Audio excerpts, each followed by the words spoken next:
and he gave the holy name to the people according to their faith. That was he didn't ask a certain number of rupees or gold coins or small conch shells or whatever medium the exchange was at the time, but he asked simply for faith. So we have the holy name ourselves in accordance with how much faith we have in the holy name. And so now apparently the followers of Chaitanya Mahaprabhu, they had different vows. Haridas Thakur, he chanted 300,000 names, which basically is chanted 192 rounds, which is 12 times 16 rounds. So I think he chanted more than the rest of them. It's said that Raghunath Das Goswami, he chanted 100,000 names, or 64 rounds a day. He also had a very elaborate sadhana. Raghunath Das Goswami, he would recite the pastimes of Lord Chaitanya for the pleasure of the devotees for 3 hours a day.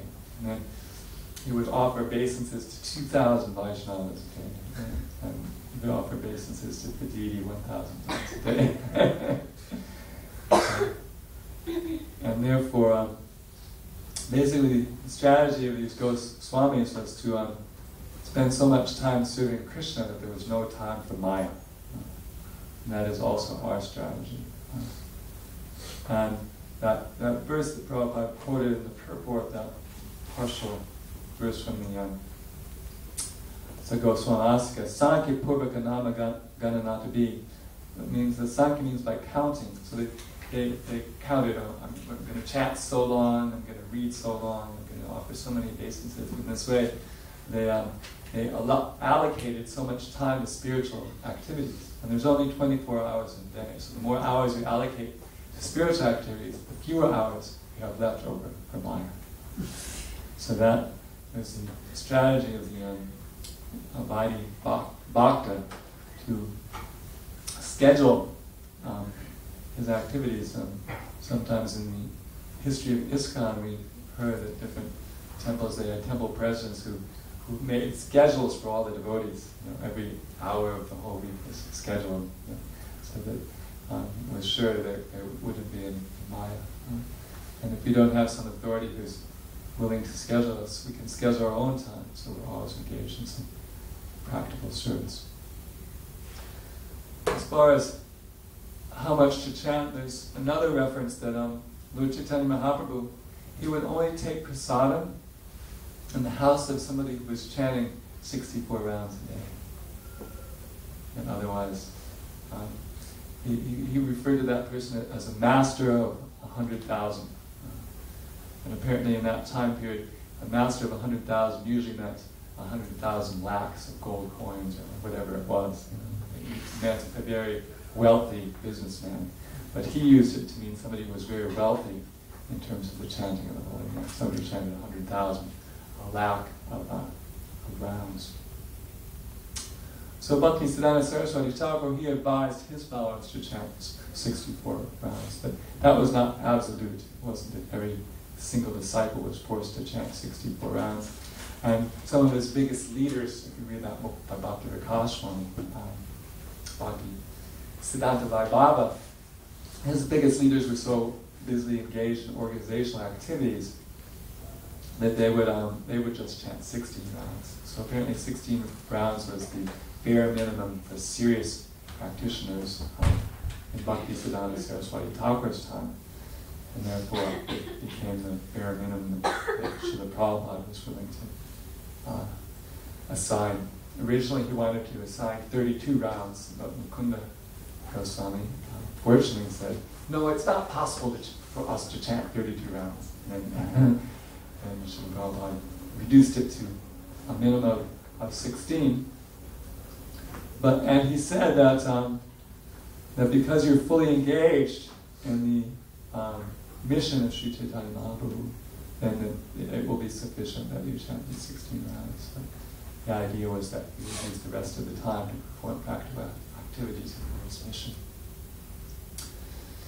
Some devotees who were here during Prabhupada's time speak of what's called the Srila Prabhupada guarantee. And there are some lectures where Prabhupada actually said that if you chant these 16 rounds and if you follow these 4 regular principles, I guarantee that you will go back to Godhead at the end of this life. There are 2 or 3 instances where Prabhupada said that, and so he promised, he made a guarantee. And the idea is that the highly elevated devotee, his promises are very valuable because he's so dear to Krishna. Krishna makes it his personal business to make sure that the promises of his devotees come to pass. For example, Narada Muni, he cursed these 2 sons of Kuvera. You will be trees, but you will be trees in the house of Maharaj Nanda. And then when Lord Krishna appears, then he will liberate you. And then Lord Krishna in his little baby body thought, oh, my great sage Narada, he promised that I would liberate these 2 sons of Kuvera. So even though I have no business with these rascal demigods, just to fulfill my devotees' words, I'm going to liberate them. And pull down those 2 trees, sticking the cart between them. And that idea also came up in the pastimes of Lord Chaitanya and Haridas Thakur. At the very end of, there's actually a couple of instructive incidents in this pastime. At the very end of Haridas Thakur's life, he was struggling to chant his 16 rounds. And he was very slowly chanting. Lord Chaitanya came upon him and he was expressing that he was in a diseased condition. And Lord Chaitanya asked what the symptoms of the disease were. And Haridas Thakur said, my disease is I cannot chant my rounds. He vowed to chant 192 rounds, and he was having difficulty completing them. So then Prabhupada mentions in the purport that if we cannot complete our quota of 16 rounds, we should consider ourselves to be in a diseased condition of life. And then at that time, Lord Chaitanya said, well, you're already liberated. There's no need for you to follow this strictly. So that is the mercy of these Goswamis. It wasn't needed that they follow these things strictly, but just to set an example for us, so we would follow them strictly. They follow them strictly. And then Haridas Thakur expressed his real request. His real request was that actually I don't want to see the end of your pastimes. It would cause me too much pain, Lord Chaitanya, for me to see you leaving this world. I want to leave this world first.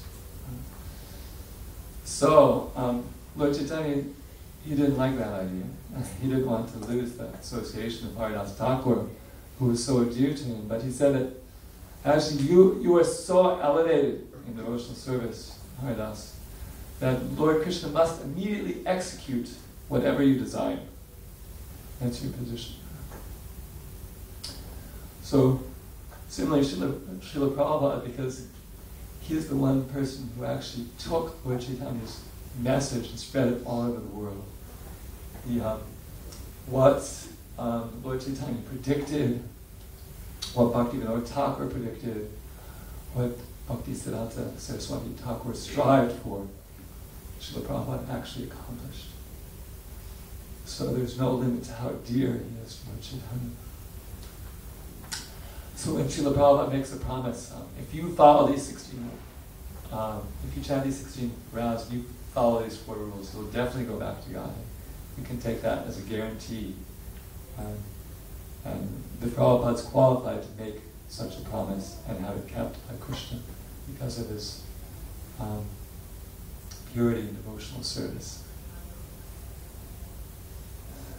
Elsewhere regarding this quota, Srila Prabhupada said in Nectar of Devotion that if we can't chant 16 rounds in one day, the next day we should make it up. At the end of the month we have 83 rounds left. Sometimes I chant extra rounds for Kartik or something. I'm not so serious about it, so at the end of the day I have a few left over. And by the end of the month of Kartik I have 83 rounds of my extra rounds that I never got around to chanting, which I chant over the next couple of weeks or so. But that shouldn't be something that happens with our quota of 16. We end up having more than 16 rounds to make up one day.